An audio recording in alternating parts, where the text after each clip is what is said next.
This episode is brought to you by Gainesville Podcast Studio and Dynasty Solutions, a video production and live streaming company. Welcome with another moment with Common Hood. Today we have Miss Lee. If I say this last name wrong, she's going to correct me. Is that Lachenyada? Lachenyada, yes. I was close. That last name, is out of curiosity. It's Italian. It's Italian? My husband's name, yes. Okay, then. So from Sicilian, yes. All his Sicilian? He's from Chicago originally. How often have you been to Sicilian? Is it beautiful out there? We have not been. We are going this year for the first time. Wow. For our 25th wedding anniversary. 25 years. Yes. With one of the most hardest institutions you can ever have, marriage. Right. So finally getting to see Italy, and we'll go to the towns where his grandparents were from. Oh, well, I hope you really enjoy your trip. Thank you. I really hope you enjoy your trip. Lee has an MS degree and a Master of Science in Nutrition and Dietitian. An RD acronym stands for the Registered Dietitian, and an LDN, Licensed Dietitian Nutritionist. That's kind of, I'm thinking this is all diet, and then that throws the nutrition in, so you kind of handle both. Yes. The field of nutrition, it's human nutrition, obviously, though there are degrees in animal nutrition, but it's human nutrition. It usually includes foods also. So my undergraduate degree is nutrition and foods, and I have a master's in a more food science area. And then to become a registered dietitian, we usually have to do an internship for about a year or so. So I also have done that to be a registered dietitian, and that's a national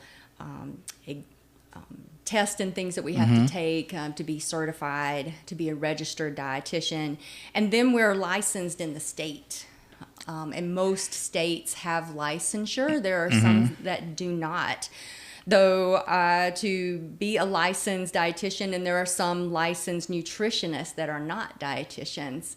I read that. But it is to make sure that people giving nutrition advice and education are qualified and properly educated to give the right information out to the public. Out of curiosity, where did you do your intern at?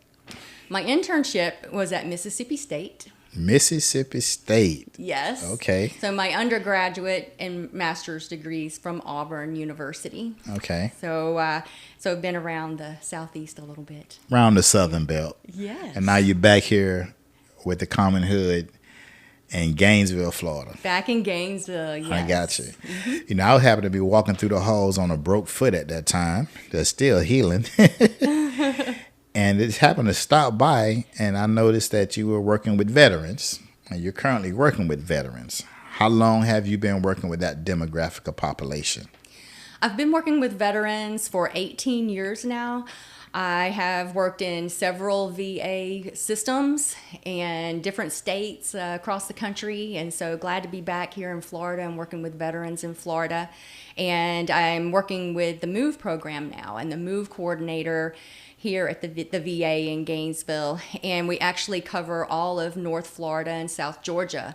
So as far out to Tallahassee, Marianna, up to Valdosta, Waycross, over to Jacksonville. Okay. And then even all the way down to the villages. That's about our whole catchment area for our VA. And so we have dietitians all out in all the different smaller clinics in all the small towns, several small towns. And then, of course, here, we do a lot by video now. So since COVID. Thanks to COVID, huh? Yeah, since COVID, we were doing some video appointments before that, but not nearly as many. And so that has really opened the door a lot to reaching people. Reaching more. Yeah, and then especially people that work, very busy, so they don't have to drive all the way in and waste the time for appointments that way. And then, just in being able to have more frequent appointments with them, and then also from wherever they are. so I could, talk to someone in Tallahassee who's Okay. in Tallahassee and them not having to drive all the way here for appointments. Yes. That saves the VA some money with paying those traveling vouchers. And I'm so Right. guilty because I'm a veteran as well, and I don't think I've utilized the service since I met you. So I'm gonna have to schedule a Zoom to work on my diet there. That'd a be little great. bit. I'm here for you. I definitely could use 20 pounds off of my temple here. Okay. So before the VA, have you worked with a different population of people? I've before? worked in a few other different populations, some in just community hospitals. Mostly I've worked in long-term care. That's probably my second longest career field. Okay. Whether it be nursing homes or in consulting in nursing homes and other long-term care or assisted living facilities. Okay. With your long-term care and working with just veterans, I heard you mention that, and working at the VA VAs are all over, which is the Veterans Administration Hospital. They are all over. Is there a certain acronym that MOVE mean, or is this the title? MOVE is an acronym, Okay. and it's, of course, and I'm not going to be able to remember it totally, but Well, it's, you gotta the end get of it moving. is Veterans Everywhere. Veterans Everywhere, Yeah, so it okay. is a national program. It's the National Weight Management Program Okay. for the VA. That's and so interesting. it is in all VAs, and even those in the territories too. Okay. Puerto Rico. Puerto Rico, yes. I think there's VA in Philippines, maybe Guam, places like that too that are territories. All veterans, we need to start moving. Yes. Once we retire, we get a little lazy, huh? Yes. and I have worked in being with the VA, even different populations. One of the VAs I worked in was in North Carolina. Mm-hmm. So in Wilmington, which was close to Jacksonville, North Carolina, which we know that is Oh, the okay. Marines. That's so the Marines, the yes. Camp Lejeune. Excuse me. And Yes. so a lot of younger veterans there, many veterans that would get out of the Marines and just decide they wanted to stay in the area. So we had many younger veterans there. Here we do have really a range of veteran ages and veterans. Of course, we're starting to see more women veterans and, and other ethnic groups and things too in our veteran population. But then I also worked in South Dakota with the VA. And there it was mostly older veterans. Right. And, and down here in North Carolina, some of the biggest VAs. And so they're really, really coming in to get services. And then in South Dakota, it's like you're begging them to come in to get services. Like, come on in. Is the mentality for veterans for his use of a dietitian, is it different than those that are not veterans? Do you feel like it's the same, or they just have a more of a, hey, I'm okay? Because I'm guilty of that. And I'm like, you're making me feel like I need to come see you before I have to see you. Right. I think maybe some veterans may be more aware of it. In general, veterans and non-veterans can be the same as far as like men, I'm okay, I can take care of myself, I can figure it out. I'm guilty of it. But then also, but veterans very often had some nutrition education while they were in the military.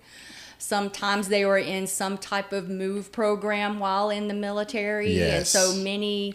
You move from 3 o'clock in the morning. It's a true statement. I was there. You get more done in the morning than some people get done all day. So. Right, yeah. That was my before experience of 5 being a a.m. or veteran. something like Yes, that, yeah. it's every day. So many were in weight management programs, though, in the military. Okay. Also, and so they, and then always trying to keep their weight and staying fit. And so, in a way, veterans are, I think, more aware of the importance of nutrition than non-veterans. All right, that's great. Well, my next thing I would like to ask you, like, what fueled you coming out of high school to want to be and choose a career as a dietitian? Well, I actually was involved in home economics in high school. Home economics. And now not as many schools have home economics and agriculture. That's a whole nother subject right It there. is. Yes. Back in the good old days. Back in the good old days. So we learned a lot of things in home economics. Like there's sewing and childcare. But there was also a woodwork section. Class. Yeah, I remember those a little bit. Oh, yeah? Not to tell our age, but. right. So there was also a segment that was about foods and cooking healthier, eating healthier, and a whole nutrition segment of with home economics. And there was an organization, Future Homemakers of America, and now it's actually called something else, more modern. How important do you think, being that they introduced that in your heyday in high school, you mentioned, do you think that's something that we need to possibly bring back for us the education of choosing a nutritionist lifestyle? Yes, it is definitely very important to have nutrition education as you're growing up. Even elementary, middle school, high school. There are health classes, some which have some nutrition segments in them.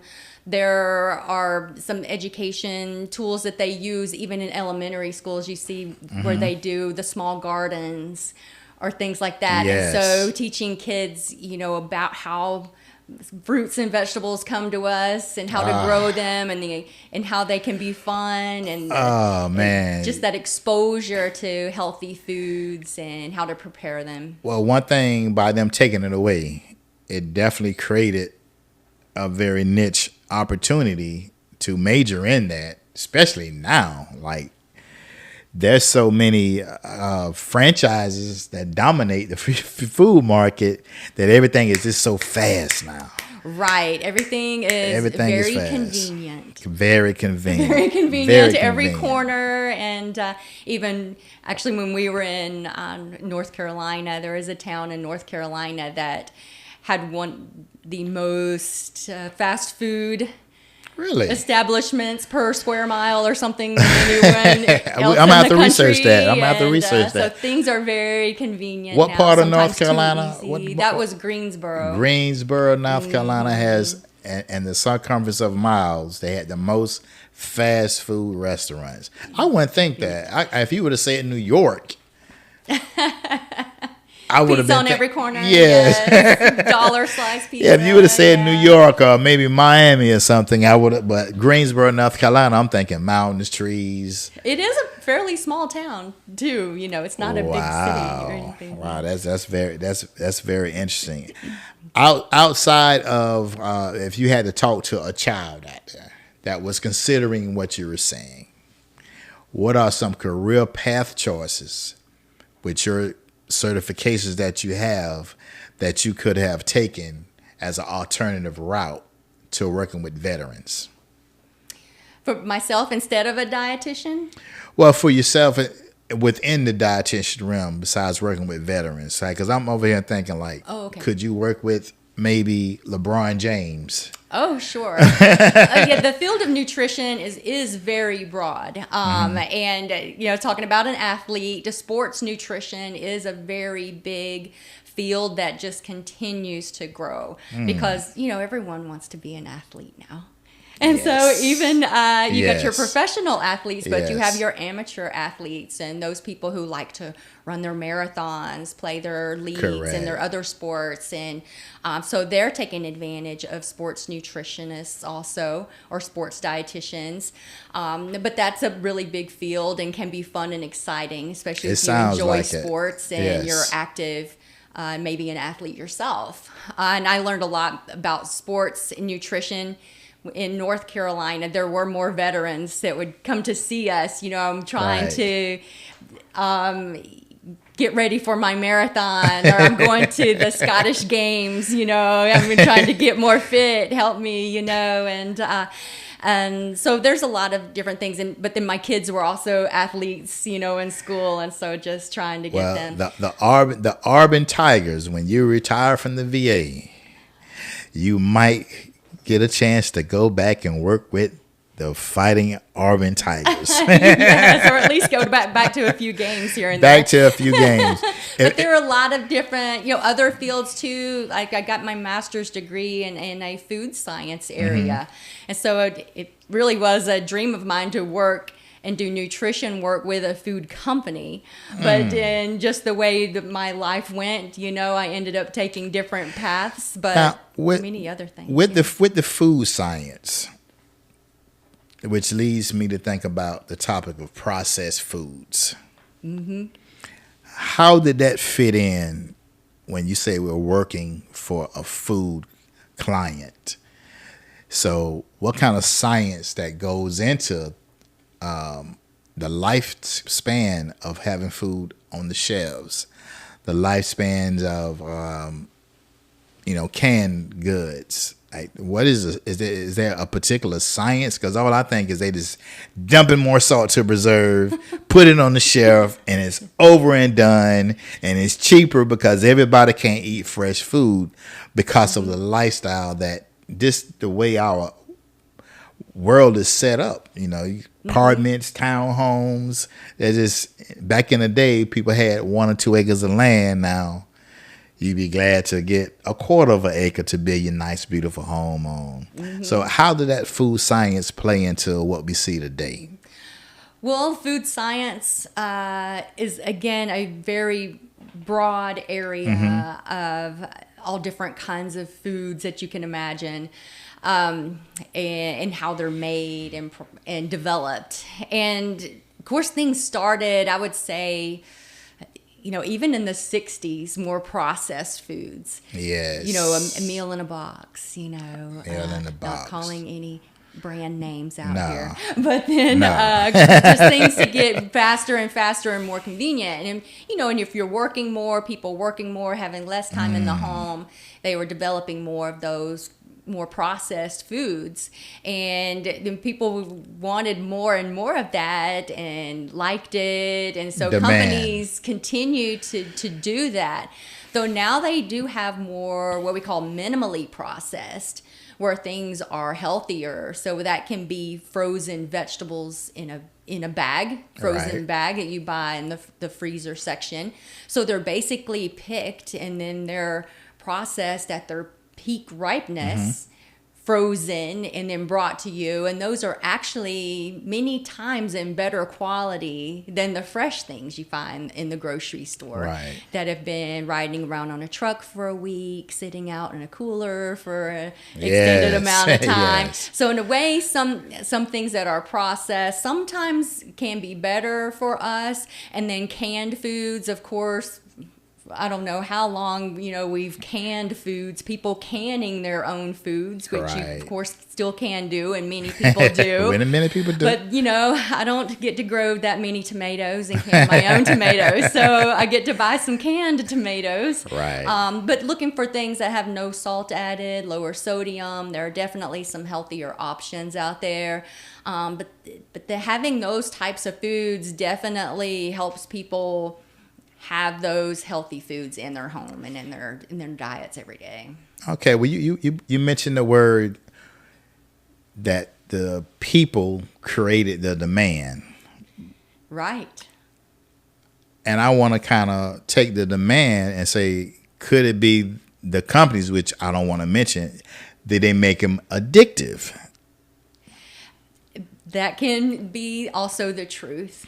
I think it's kind of the beginning of even white flour. Why do we have white flour versus whole wheat flour? People wanted the bread to be white and pretty and cakes to be white and pretty. And everybody likes that very tender, soft, bread. And so, but, choosing whole grains and higher fiber is healthier for us. And I can see that the profit of the companies, which I don't want to mention no names, are that's like marketing. That's like advertising, making it look appealing for you to desire that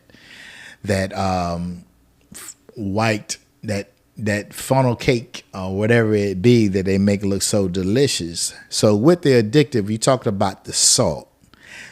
Let's get to that other poison that they say, the sugar. Because I know for me, Mama sweet potato pies, and butter pecan ice cream and chocolate chip cookies. I love it. I see love your it. favorites here.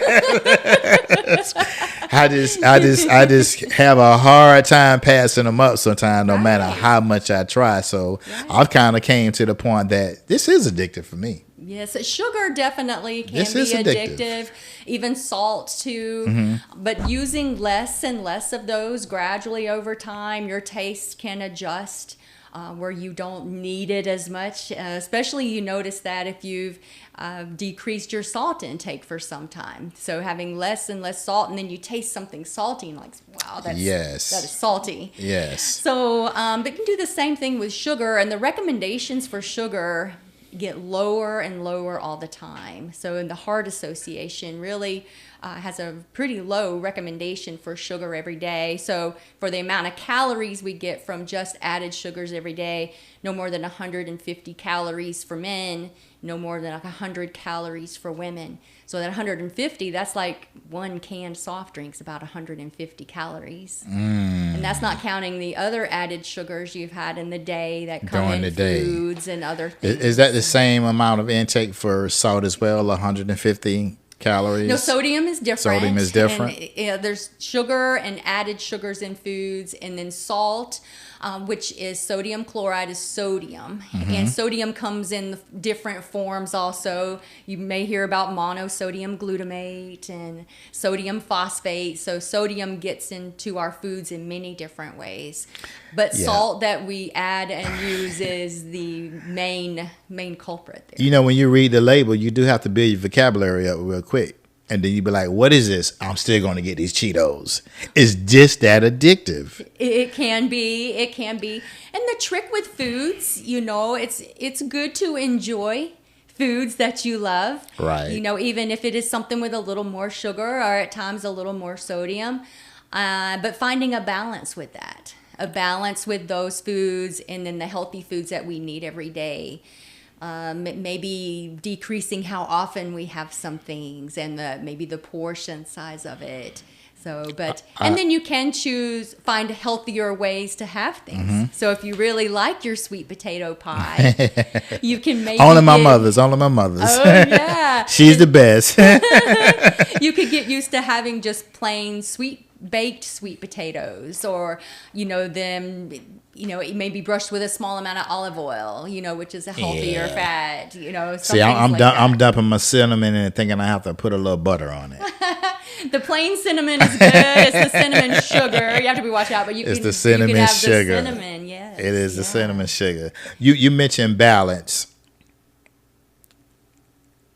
and I'm thinking diet, and I'm thinking like those two kind of synchronize together. And saying there's so many diet fads, and they seem so hard to keep. So when you say balance, are you talking about you can have everything you want, but it's done in a moderation? Right. Really, moderation is the key there. And there are many fad diets out there, and really different kinds of diets. There's carnivore diet, there's keto diet,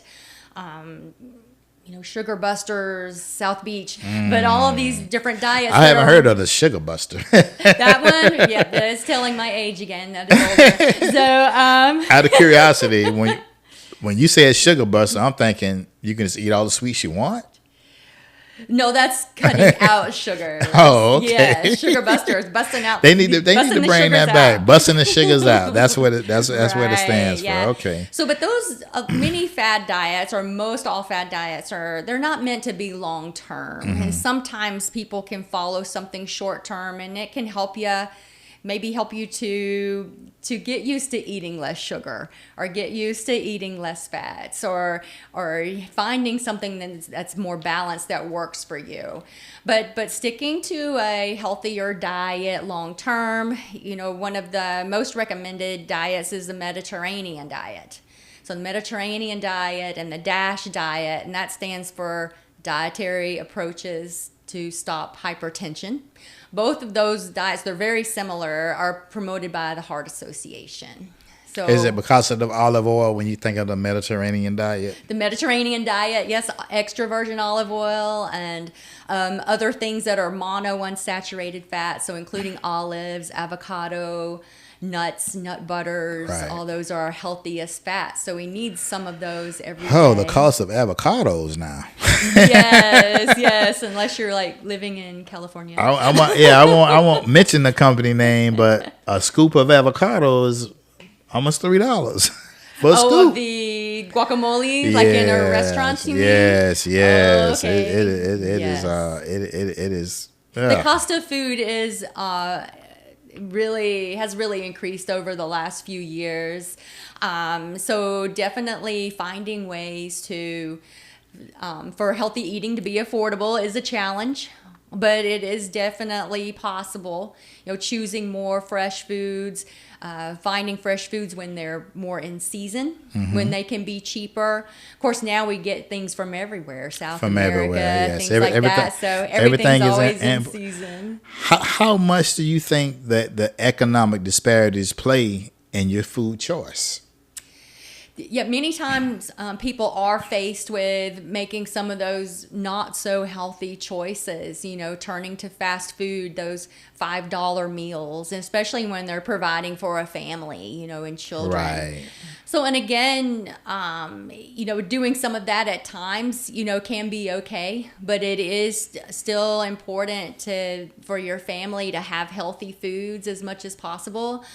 Again, you might be able to use coupons, find certain days when things are on sale, particular stores that have foods at a lower cost, healthy foods at a lower cost than others. It definitely, but it takes a little bit of legwork, a little bit of challenge. leading into that lead work, I'm having a better appreciation for your field of study.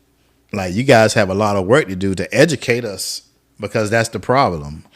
Right. Everything's on the internet now. Yes. Everything like even though it's there, but it's always kind of been there. Right. So when I'm thinking like, hey, I'm 5'9", but is 5'9" being 210? How much do I supposed to be taking? Because you've heard some to say, exercise is not. It's not that it's a waste of time, but it's all about what you put inside of here dictate your weight. So when I think about my bevel of food choices, sometimes with work and just being away from home so much during the day, I find myself going through, hey, let me. I know I don't need this Burger King, but I need something to hold. Or right, you in the wrong side of town and may not be to access to the higher quality foods. So that does take the economic disparities. Give us an example when you mentioned that it on a moderate income. What would be a nice meal plan that you can put together? Let's just start with breakfast. Well, breakfast can be very simple. Eggs are a very good protein source for breakfast. They do cost more than they used to. It was nice when they were $1 a dozen. Yeah, get your chickens in the backyard, I guess. Right. Get Many chickens people in the do backyard. have their own chickens, or you have Yes. access to that. But and then even like some simple, like if you have whole wheat bread, a piece of toast like with an egg on it, maybe some fruit. So that could be a banana, or if you have some berries or grapes, something Wheat like bread. that. Wheat bread, correct? Yes. Now, on the eggs, at one time they were saying that eggs had cholesterol. So are we talking about egg with the egg white only, or the egg with the white and the yolk? The whole egg. The whole egg is okay? There is no longer really restrictions on cholesterol in foods. Really? They can't prove cholesterol in foods goes to make our cholesterol in our bodies when we eat it.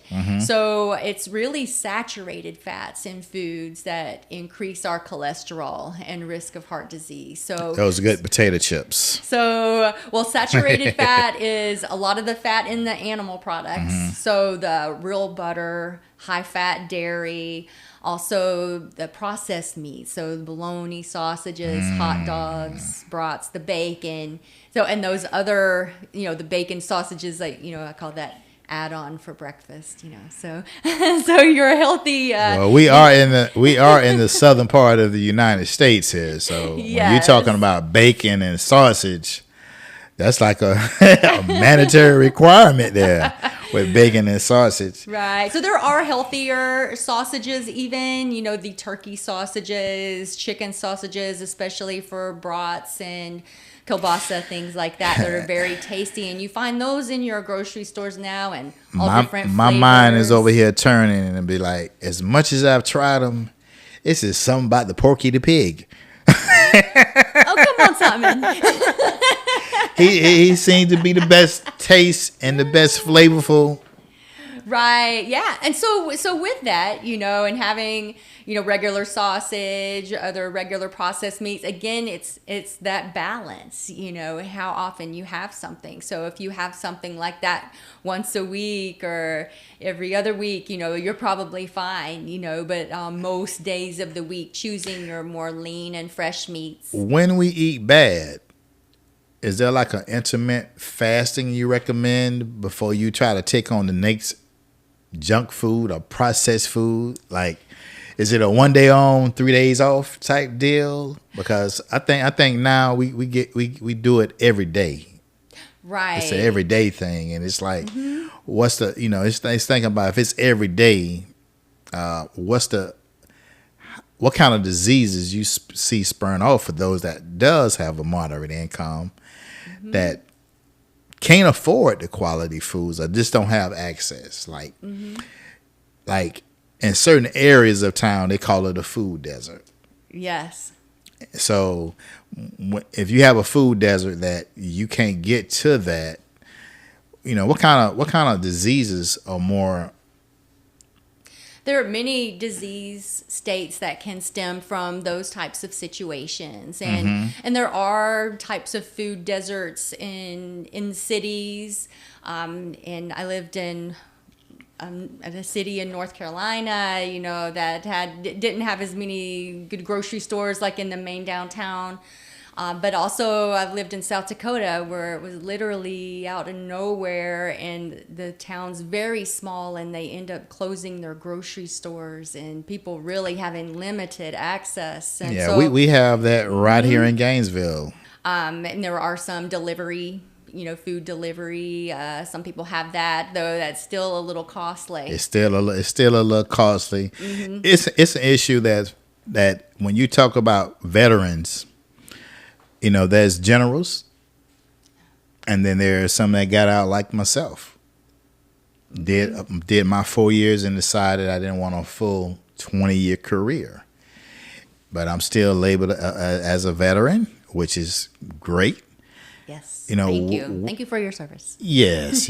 we all have to pitch in. At least you know where your dollars went at when you paid your taxes. Right. To defend.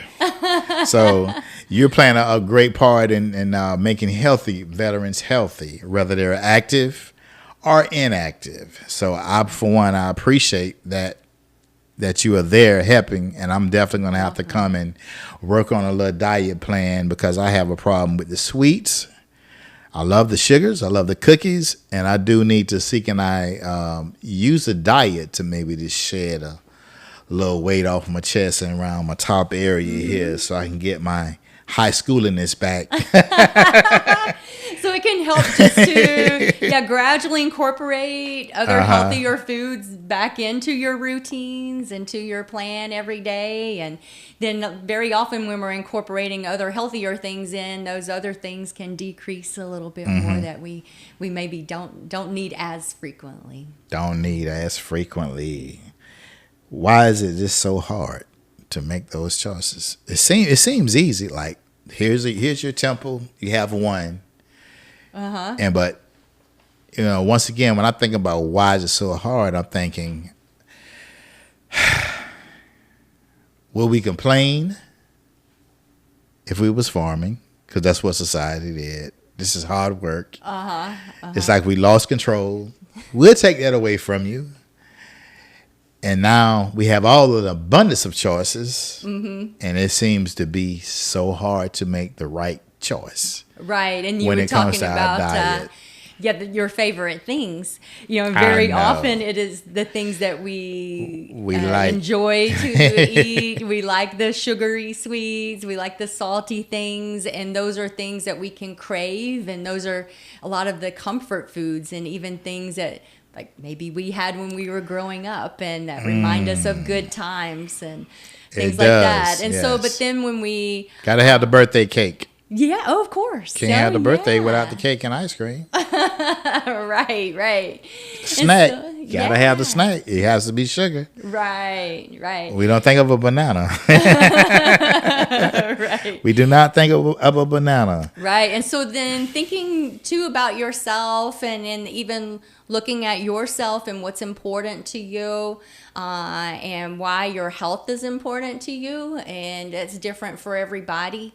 Maybe you want to be there to take care of your family and living longer. Long life. Transition to heaven without the pain and suffering at the end. Yes, I was going to say, a better quality of life for a longer time. And not everyone is fortunate, to have that. Sometimes people have health conditions, for that they can't help, but if we can help ourselves as much as we can, that can be. Well, what is the slogan that they say? Food is life. Is that one of the slogans they say about food? Food choice, food is healthy. And maybe there's a lot of different slogans out there. You are what you eat. There it is. You are what you eat. And you were talking earlier, and I think we went off on another topic about some of the health conditions that come from some of the processed and the trans foods. Fats. Yeah, so very often you see people with hypertension, so the high blood pressure. I just knocked on that door. I got to make a change. I just knocked on that door. Okay. So processed foods and restaurant foods are typically very high sodium, and other processed foods you buy in the store. So it can be difficult to decrease the sodium in your diet to help with blood pressure.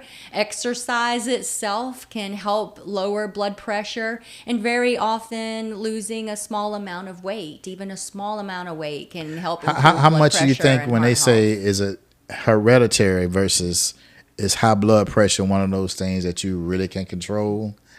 Or like my mom or me being African American, they say that typically African Americans cater to high blood pressure, and I'd be like, well, typically African Americans work a little bit stressful jobs, lifestyles. Life is just a little more stressful for more. Very true. So with that being said, I'm wondering, okay, is it caused by the stress, or it's a combination of the stress and the diet? And if it's hereditary, it's like, well, how did they come up with hereditary? Because it seems like it's a disease that can be controlled if you can learn how to manage stress and manage your diet and get educated by individuals like yourself that's a nutritionist. Say, hey, this is your plan to help beat this disease away since you're not stressed. If we got the stress out the way, now let's work on the diet.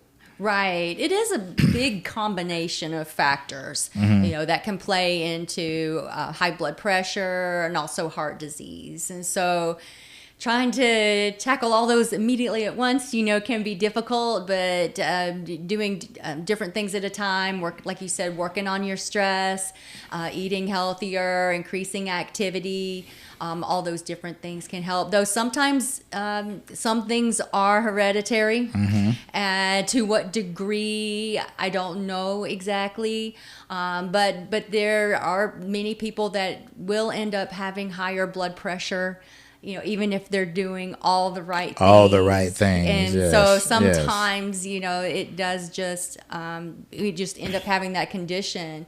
But with blood pressure, it's something that tends to increase, or it has a risk of increasing with our age as we get older.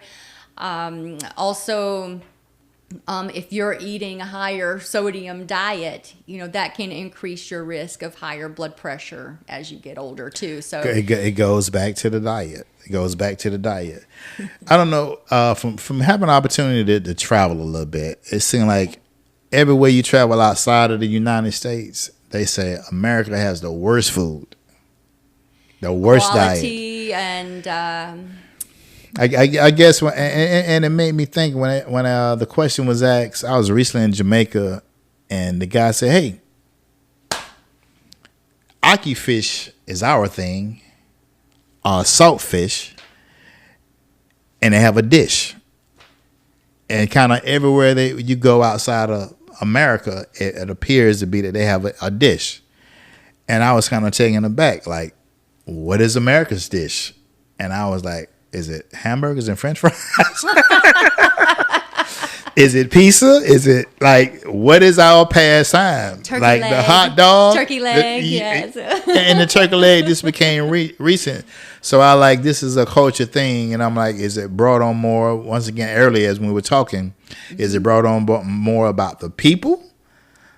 Or our companies in America are so great with catering to our needs that it's been, like you say, in the 1960s, there probably wasn't so many Burger Kings, so many McDonald's, right? So many out there to, it's like growing up. It's like, it's a routine thing. Right. It becomes a routine thing for the generation that's coming that didn't have the home economics, that, the dinner table. I always want to go into the furniture store and say, "Hey, does dinner table still sell?"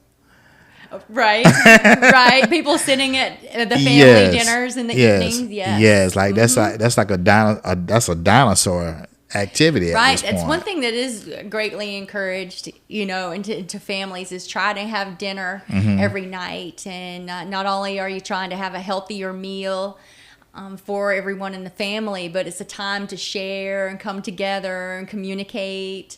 But then also, you can do that for your other meals too if you can. Right, breakfast and lunch and setting. That's a great tip for this fast-paced society to bring back the dinner table. Yes.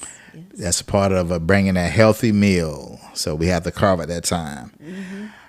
I'm gonna let you leave us with some recommendations on how can we take dieting more serious.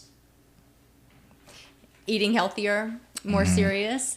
Yeah, so eating healthier, people get confused with the term diet, that they're following a diet. Yeah, it's like we don't like rules. Like what? Like we don't like rules. Oh, right. We're free, as they say. We're free. So there's diet and your fad diets, and which is like a piece of paper where you're following a certain guideline and a diet, where our diet is really what we're eating every day. Right. No matter what it is. No matter what it is. Yeah, it's like your intake. Yeah, it's your diet. So spinning the food well. Right. Let's start with the meats. Some people say beef is bad. Well, some moderate beef can be good. Definitely good to choose your leaner cuts of beef. And using your lower fat cooking methods, for that. So baking, broiling, grilling, roasting for all your foods. And when choosing your ground meat, getting your lower fat ground beef as much as you can, or draining the fat off. Correct. I went to a store I won't name. It had been a long time since I had a steak. Okay. So I quickly noticed that, wow, for this particular steak, the only ounce I can get now is 20. Oh, okay. Yes, very large portion. That's a very large portion. It is. Yes, we really don't need very excessive amounts of protein every day. Even about 20 to 30 grams of protein per meal is plenty. And 1 ounce of meat is about 7 grams. Okay. So that 3 ounces, which is that deck of cards that you might have heard of before. So I've 3 times 7, that's 21. And so 4 ounces, like 28. So that's really adequate protein, and your bodies can't absorb much more than that at one sitting anyway. So just little bits of protein spread throughout your day, but it's needed and good for your muscles, muscle repair. Could you repeat that again about how much meat intake in one setting or one per day? for 3 meals a day, about 20 to 30 grams per meal. Okay. So that can be about 3 ounces. Okay. The average, and maybe some women, maybe a little less, for us girls. I got it. And maybe if you're a larger man, like over 6 feet tall, maybe get up to the 4 ounces. Okay. Per So meal. 3 to 4 ounces, but it's really best if you can 1 intake of the meats. Well, Like- some for each meal, Right. breakfast, lunch, and dinner. Okay. And then you can have small amounts of protein for snacks. Right. Around 10 grams is good. Because I'm thinking 3 ounces should be suffice for the whole day. Oh, no, that's for a meal, 1 meal. That's for 1 meal. Okay. Yes. Okay. Okay. On the fruits and vegetables, for those that have you call them Presbyterians, you have the vegetarians, and which one is best? Or is there no best? It's just about how they feel. Are you talking about the fruits and vegetables or vegetarian diet? Yeah, the vegetarian diet. You have the people that say, I don't eat any meat. You have some people say, well, I just eat fish only. Right. So there's vegetarians. Vegetarians do not eat any animal products. So they don't have dairy, they don't have eggs, and very typically anything that might have an animal product in it. Say Jell-O, which might have is made from the hooves of some animals, some things like that. I did not know that. Yes, so they're very, very often very I particular. did not know that about Jell-O. Then there's lacto-ovo vegetarians, and those are vegetarians that eat eggs and drink milk. The pesky vegetarians are the ones that eat fish and then just the fruits and vegetables and grains. But grains are also included with all those, the vegetarian diet. So beans and peas, whole grains. I got it. So what I've learned I'm not saying it's the best, because I know there's meat lovers out there, but it's like your fruits, your vegetables, your nuts. If you can keep those in you and learn how to let those sustain you, that you're pretty much kind of self-repair inside from the benefits of the fruits, the vegetables, and the nuts and the grains and things of that nature. And that's a big part of, I mentioned the Mediterranean diet earlier, and the DASH diet. So your intake of your fruits and vegetables every day, some of your whole grains. If you choose dairy, choosing the low fat and fat free, and choosing even Mediterraneans, mostly fish, and your omega-3s, your fishes that are higher in omega-3s. They always say the salmon. Yes, salmon, tuna, mackerel, trout. Salmon, tuna, mackerel, trout. Salmon, tuna, mackerel, trout. Okay. And even canned tuna and canned salmon are very good choices. Yeah, I know they have the tuna in the oil and spring water, but is there a lot of salt in those cans? There may be a small amount of sodium, and now you can find some of the tuna packs that are flavored, that like ranch flavor, this and that. And they may have a little bit more sodium in them. But a low sodium food is 140 milligrams and less. If you're looking on your food labels per serving, 140 and less. Things that are getting around the 300 is starting to get high, and over 400 is considered a high sodium food for an individual serving of a food. Okay. Well, thank you so much for sharing a lot of information. You're welcome. And as a veteran, I'm gonna have to get a Zoom call in with you. I need to look Come at. on down. I would love to go from 210. I would love to see this 180 again. Okay. I would love to see 180, because when I got a tip of the high blood pressure, I was like, yes. it has to be the weight. It can't be just the age. Right. Even though I got a few gray sticks myself here, but I'm gonna have to definitely make a time to come by and get it more educated. Okay. Since you're licensed and the people on Google are not licensed. Right. Yes. Correct.